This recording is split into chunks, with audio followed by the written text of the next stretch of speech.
अस्सलाम वालेकुम भाऊ अमीर हमज़ा। वालेकुम अस्सलाम।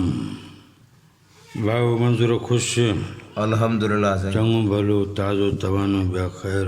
अल्लाह साईं जी महिरबानी अवां जूं दुआऊं साईं। अवां ख़ुशि आहियो? अल्लाह साईं तबियतूं ठीकु आहे? करम रब साईं जा। जी साईं। साईं शाह जो रिसालो हाओ उन में आहे सुर मारवी। हाओ हो सुर मारवीअ मंझि हिकिड़ो बैत आहे। हा लतीफ़ साईं चवे थो त सरतियुनि सख़्तु चवायो सील जनी जो सचो सती तुंहिंजे सत में ॻाल्हि घुरिजे गचो सारियो सांभियड़नि खे पर में वेठी पचो साण अमानत अचो त थिए समानी साणीअ में। वाह वाह साईं वाह। सो ॻाल्हि जो दारो मदार आहे अमानत ते। हा लतीफ़ साईं चयो त साण अमानत अचो। साण अमानत अचो हा त थिए समानी साईं हा जी समानी हा साणीअ में। हीअ जेका ॻाल्हि पाण कंदासीं जी तंहिंमां अमानत समानी सम्झ में अची वेंदी। जी जी सम्झो था? हा साईं। तव्हां असां जी किसा कंहिं ज़माने में ॿुधा हुआसीं हा हा न। हा उहे के हक़ीक़त जे वेझो हुआ हा त के न बि हुआ। न बि हा जी हो हिकिड़ो नंढड़ो किसो पढ़ियोसीं। जी हीअ आहे मोहम्मद यूसुफ इस्लाही। जी हा उन जो किताबु आहे रोशन सितारे। उर्दू में हा साईं। हा जी उन में हू काज़ी अबू बकर मोहम्मद इब्न अब्दुल बाक़ी अंसारी जी साईं जी जो हिकिड़ो वाक़ियो लिखे थो। हा जी इहा आहे 5वीं सदीअ जो जी साईं। इहो वाक़ियो आहे। हाओ हू पंहिंजी ॻाल्हि पंहिंजी ज़बानी थो ॿुधाए। जी जेका ॻाल्हि मोहम्मद यूसुफ इस्लाही पंहिंजे किताब रोशन सितारे में लिखी आहे। जी चए थो त असां मके मुअज़्ज़मा में जी मुक़ीम हुआसीं उते रहंदा हुआसीं। हा हा ओ मां ईअं वाट वठियो घेटी वठियो वयुसि। जी जी घर में फाका कशी जी हालत हुई। हा हाल तंग हो ऐं जाखोड़ जुस्तजू इहा हुई त किथां कुझु मिली वञे त गुज़र सफ़र कजे। हाओ अॻिते वधंदो वियुसि त उते हिकिड़ो रेशम जी ॾोरीअ सां हिकिड़ो थेलो पियो हो। जी मूं उहो खयो ऐं घर उनखे थानिकु कयो। जी मां जॾहिं कुझु अॻिते वधियुसि जी साईं। के ॿिए साइथ हा या के ॿिए साइथ जी जी त उते हिकिड़ो बुज़ुर्ग माण्हू जी इहो ऐलान करे रहियो हो त मुंहिंजो सोनो हार गुम थी वियो आहे। हाओ जेकॾहिं उहो हार कंहिंखे मिले थो जी त मूं ॾे खणी अचे जी मां खेसि वॾो इनाम ॾींदुसि। जी इनाम घणो हो? इनाम हो 500 अशरफियूं यानी वॾो इनाम। वॾो इनाम थिए।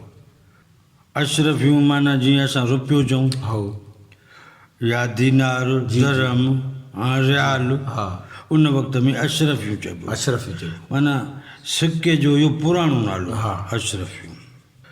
जेको मूंखे इहो सोनो हार आणे ॾींदो हा या जंहिंखे मिले थो जी मूं ताईं पहुचाईंदो जी त मां खेसि इनाम में 500 अशरफियूं ॾींदुसि। जी जी, माना इहो हार उन खां वधीक क़ीमती हो।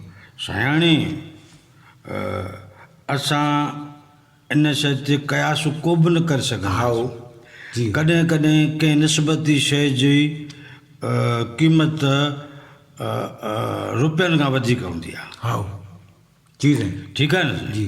पोइ भले उहा केतिरी बि घटि हुजे। हाओ काज़ी अबू बकर मोहम्मद बिन अब्दुल बाक़ी अंसारी जी उन चयो त मूं जॾहिं इहो इनाम ॿुधो त मुंहिंजी दिलि मंझि कुझु ख़्याल पैदा थिया जी त इहो जेको बुज़ुर्ग ऐलान करे रहियो आहे, जी इनाम जी ॻाल्हि करे रहियो आहे, जी इहा शइ मूं वटि आहे, पर आउं खांसि इनाम वठां या न वठां, हा उन ते सोचे रहियो। उन ते सोचे रहियो त हे त मुंहिंजो फ़र्ज़ु हो त मां उन जी शइ उनखे मोटाए ॾियां। हा इन में मुंहिंजो को कमाल कोन्हे। हा महिनत मज़दूरी न आहे हिन में। को बि कमाल कोन्हे त पोइ हुन खां मां उजूरो छाजो वठां। हो बहरहाल उहो हुन बुज़ुर्ग वटि आयो जी ऐं चयाईं साईं तव्हां असां सां गॾु हलो। हा उनखे पंहिंजे घर वठी वियो। जी छो त क़ीमती शइ त उनखे रस्ते ते ॿाहिरि ॾियणो न गवारा न सम्झी। जी चइसि हीअ तव्हांजी शइ आहे। तंहिं ते उन बुज़ुर्ग माण्हू उनखे उहो चयल इनाम ॾियणु चाहियो। जी उन ते उन नेक माण्हूअ उन खां उहो इनाम वठण खां इनकार कयो। जी त साईं हीउ मुंहिंजे फ़र्ज़ में शामिल हो, इन में मुंहिंजी का ख़ासि महिनत शामिल आहे कान, जी जो मां तव्हां खां इनाम वठां। इनाम वठां। हा बहरहाल उहो बुज़ुर्ग माण्हू उन जी ध्यानदारी जा गुण ॻाईंदो जी हा हलियो वियो। मूं सवेर चयो त न किसनि नुमा के तारीख़ी ॻाल्हियूं बि आहिनि। हा बिल्कुलु। हू काज़ी अबू बकर मोहम्मद बिन अब्दुल बाक़ी अंसारी जी चवे थो त कंहिं सबबु मां मके खां कंहिं ॿिए शहर वञी रहियो हुउसि। जी उन ज़माने में आमद रफ़्त आबी वसीलनि ज़रिए घणी थींदी। जी इहे उन दौर जूं लारियूं हुयूं। हाओ हा न साईं। हा हा चइनि त मौसमी तब्दीली जे करे समुंड मंझि एॾी तोगियानी आई, पाणी जूं लहरूं एॾियूं हेठि मथे थियूं जी जो असांजो ॿेड़ो फाकूं फाकूं थी वियो। उन ॿेड़े में जेके बि माण्हू हुआ सभु जा सभु ॿुॾी विया। अल्लाह अलाह साईं जो फज़लु इहो थियो जी मूंखे तख़्तो हथु अची वियो जंहिंसां मां तरंदो तरंदो वधंदो दुआऊं करंदो वियुसि त मूंखे को ॿेट नज़र आयो, ख़ुश्की नज़र आई। वेझो वञी रसियुसि। हाणे उते मुंहिंजो को वाक़ुफ़ु माण्हू त को बि कोन हो। जी पोइ मूं वञी उते निमाज़ूं पढ़ियूं, क़ुर शरीफ़ जी तिलावत किरत कई। जी हाणे हू जंहिं पासे वञणा तंहिं पासे त कोन विया न, हा हू अणॾिठल पासे वञी निकिता जी त हुन जी तिलावत किरत खे माण्हू पसंदि करणु लॻा। सुभान अल्लाह। ऐं अलाह जो कर्म इहो थींदो रहियो त माण्हुनि जा हजुम उन जे चौगिर्द आस पास मौजूदु रहिया पिए। जी के विया थिए त के आया थिए। उन जो नालो काफ़ी मशहूरु थी वियो। जी पोइ के माण्हू उन जा हमदर्द थी पिया, के दोस्त थी पिया। जी चयूंसि साईं तव्हांजे अचण खां कुझु ॾींहं अॻु में जी हिते हिकिड़ो बुज़ुर्ग माण्हू हुयो, जी सो विसाल करे वियो आहे। सो हाणे उन जी न्याणी आहे जे अव्हां उन सां शरीयत मोहम्मदी मूजिबि निकाह करियो जी त तव्हां पारां असां सनीअ मोकिलियऊं। जी हुन चयो त हाणे मां त परदेसी आहियां, जेकॾहिं उनखे मुंहिंजो रिश्तो क़बूलु आहे त मुंहिंजे पारां भले अव्हां मोकिलियो जी नियापो। हीउ जो माण्हू मशहूरु थियो त घरनि में बि जेॾां केॾां नालो पहुचे थो। बिल्कुलु। उहो रिश्तो उन न्याणीअ खे बुज़ुर्ग जी धीअ खे क़बूलु पियो जी ऐं हुन अलाह जे प्यारे बाने जी हुन सां शादी थी वई। शादी थी वई त उहो जेको हार हुननि लधो जी सो उन जी ॻीचे में बि पयल हुयो। सुभान त उहो बार बार निहारे रहियो। जी त घरवारी खां पुछियो त तव्हां छो था निहारियो? जी चए त इहो हुननि हार मूं दरियाफ़्त कयो जी ऐं बुज़ुर्ग माण्हू मूंखां वसूल कयो। जी चयो त असांजो बाबा हुयो। त हिकिड़ी अमानत ऐं चयूं त जॾहिं उहो बुज़ुर्ग हार खणी पंहिंजे घर आयो हो जी तॾहिं दुआऊं घुरंदो हो त अलाह साईं अहिड़ो को सबबु बणाए जी जो मुंहिंजी न्याणी जो निकाह अहिड़े इन ईमानदार माण्हूअ सां थिए। वाह सुभान अल्लाह। अलाह साईं उन पीउ जी दुआ क़बूलु कई ऐं उन जी न्याणी जो निकाह उन अमानतदार माण्हूअ सां थियो। सुभान अल्लाह। जी त अमानत जे सच में एॾी ताक़त आहे। बिल्कुलु। तव्हांखे असां हिकिड़ो कमाल जो जी ॿियो नंढिड़ो तारीख़ी किसो था ॿुधायूं। जी साईं जी। हे ईरान मुल्क आहे। जी उन मंझि हिकिड़ो सूबो आहे ज़ंजान। हा ज़ंजान सूबे में जी हिकिड़ो शहर आहे ज़ंजान। जी हाणे उन ज़ंजान शहर में हिकिड़ी अजीब ॻाल्हि आहे। जी साईं। हाजी हसन नाले जी हिकिड़ो दुकानदार हो। हो छाजो दुकानदार हो? जी साइकिलुनि जो। सो जीअं साइकिलुनि जो दुकानु थींदो आहे, हा टायर पंचर ॻंढणु ठाहिणु या विकिणणु, जी ईअं साइकिलुनि जो दुकानु। जी जी ऐं हुन ज़माने में साइकिलुनि जो दुकानु वॾी ॻाल्हि हो, वॾी अहमियत वारो। अहमियत वारो। हा बिल्कुलु। जो आम सवारी ख़ासि सवारी साइकिल। जी जी पोइ हिकिड़े भेरे हाजी हसन जी दुकानदार जी साइकिलुनि जो दुकानदार जी साईं। दुकानु खोलियो वेठो जी त ओचितो हिकिड़ो माण्हू आयो जी साइकिल काए। जी उनखे चयां त मुंहिंजी साइकिल अमानत तौरु तव्हां बीहारियो, जी मां मोटी तव्हां वटां काईंदुसि अची।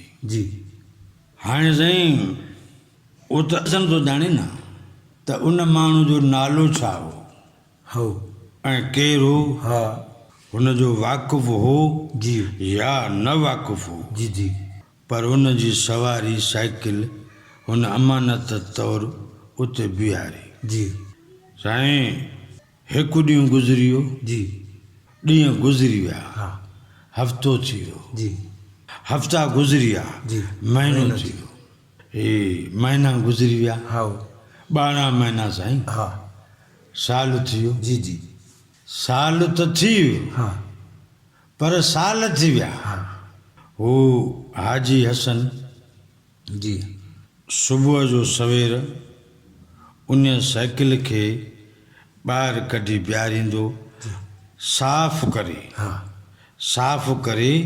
ॿाहिरि ऐं ॿाहिरि कढी बीहारे छॾींदो इज़त सां। हा त मालिक ईंदो।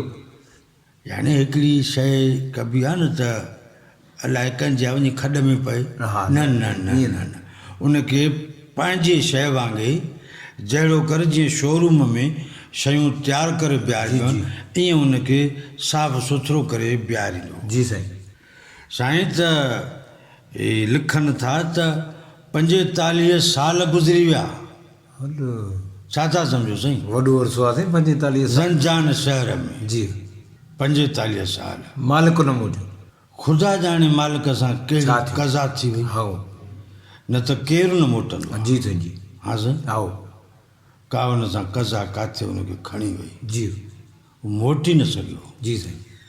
ऐं ही हाजी हसन रोज़ु इंतज़ारु कंदो रहियो जी त हिकु ॾींहुं हिन साइकिल जो मालिक ईंदो ऐं मां जीअं ॾिनी हुआई हाँ अहिड़ी सूरत में खेसि ॾेई जी सुरखुरू थींदुसि बिल्कुलु ऐं उन जी ख़ुशनूदी हासिलु कंदुसि।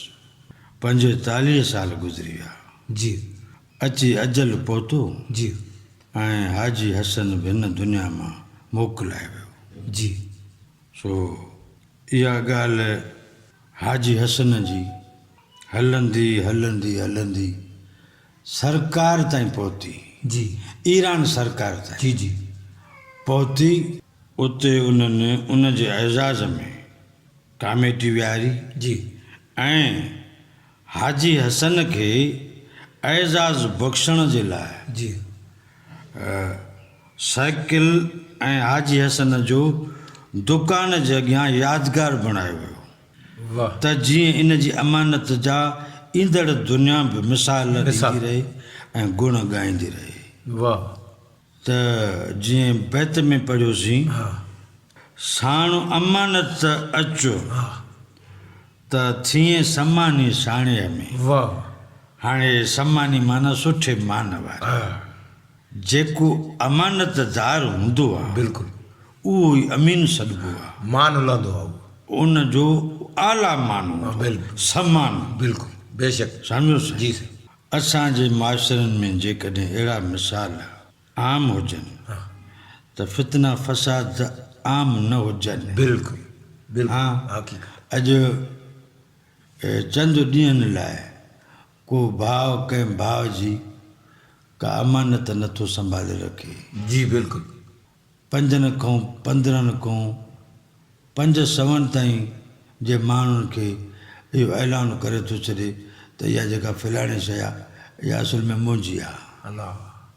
अरमान आहे। हाँ अहिड़े अंदाज़ ते किरदार ऐं अंदाज़ उन्हनि माण्हुनि जन अमानत जी पासदारी कई, हाँ अॼु तारीख़ में उन्हनि जा नाला केॾे एतिराम सां वरिता था वञनि। बिल्कुलु छा इहो एतिराम इंसान लाइ थोरो आहे? तमामु घणो आहे इहो ई हक़ीक़ी एतिराम आहे बिल्कुलु जंहिं एतिराम हासिलु करण जो अलाह साईं मौक़ो फ़राहम करे बिल्कुलु सही त उन मौक़े खे गंवाइजे न, विञाइजे न, ज़ाया न कजे बिल्कुलु ऐं पंहिंजो वक़ार ठाहिजे, बिल्कुलु किरदारु ज़ाहिर कजे जेको सुभाणे मूंसां वाबस्ता मुंहिंजे नसुलनि खे बि हाँ इनाम ॾींदो रहे। हाँ